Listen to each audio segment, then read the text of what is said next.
সুপ্রিয় দর্শক, ২ মার্চ ২০২৬ বিশ্ব রাজনীতির মঞ্চে তখন টান টান উত্তেজনা। আমেরিকা প্রস্তুতি নিচ্ছে ইরানে হামলা করতে।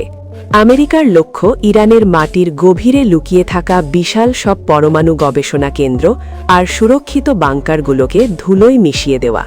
আর এই বিপজ্জনক মিশনের জন্য আকাশে তোলা হয়েছে F-8 স্ট্রাইক ঈগল যুদ্ধবিমানকে। এটি সেই যুদ্ধবিমান যেটাকে কোনো মিশনে হারতে পৃথিবীর মানুষ কখনো দেখেনি। এটি ১০০টিরও বেশি আকাশযুদ্ধে জয় পেয়েছে। এটি যেন আকাশের এক ভয়ঙ্কর বাজ পাখি, যা একবার আকাশে উঠলে শিকার না নিয়ে কখনো ফিরে আসে না। এটি আমেরিকার এক দুর্ধর্ষ শিকারী। আধুনিক যুদ্ধ ইতিহাসে এমন বিমান খুবই কম আছে যার সাফল্য এত ভয়ঙ্কর। আর এসব কারণেই আমেরিকার এই বিমান পৃথিবীর অন্যতম ভয়ঙ্কর যুদ্ধবিমান। সকাল 7:30 হঠাৎ করে রাডারে ধরা পড়ে এক বিশেষ কিছু একটা কুয়েতের বর্ডার ক্রস করে ইরানের আকাশে ঢুকছে বোঝা যাচ্ছে। কিন্তু ইরান অন্য সব দেশের মতো বোকার মতো বসে থাকেনি।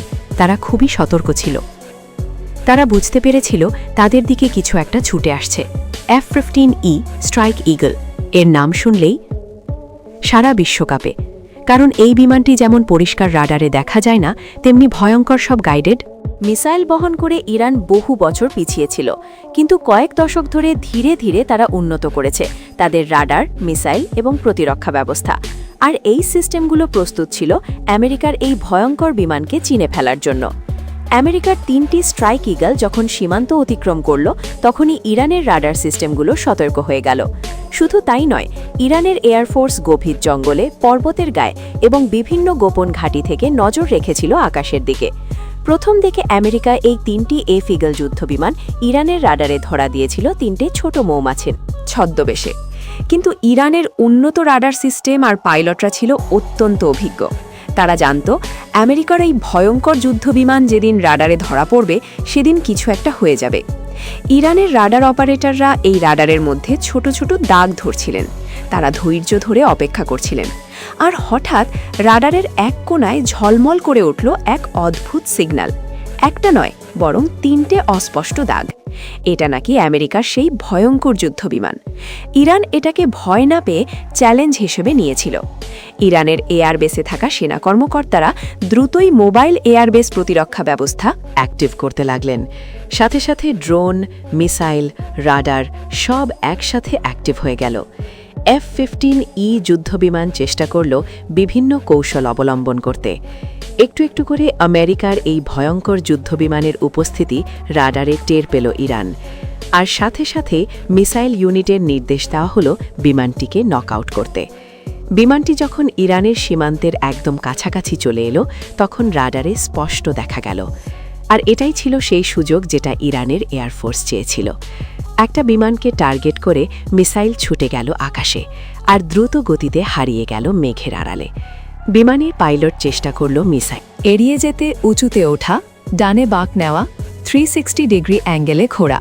এসব কারণে একটা মিসাইল মিস করল টার্গেট। কিন্তু হুট করেই একটা মিসাইল বিমানের টানায় আঘাত। আমেরিকার বিমানের পাইলট বুঝতে পারল বিমানের নিয়ন্ত্রণ আর তার হাতে নেই।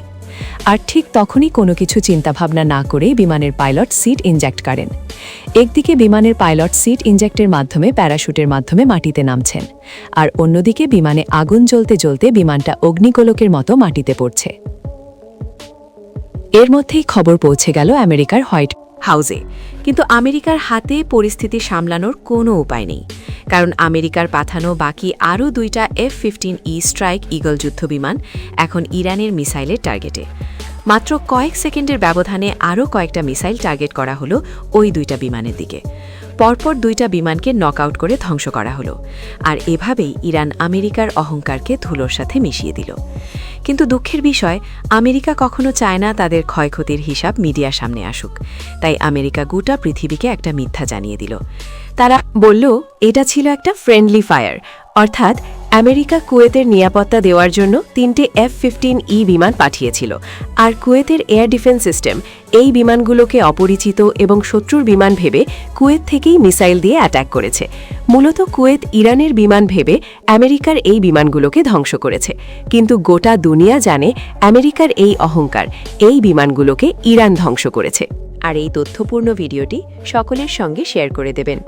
চ্যানেলের নতুন দর্শক হয়ে থাকলে সাবস্ক্রাইব করে আমাদের পাশে থাকবেন। সর্বশেষে থ্যাঙ্কস ফর ওয়াচিং।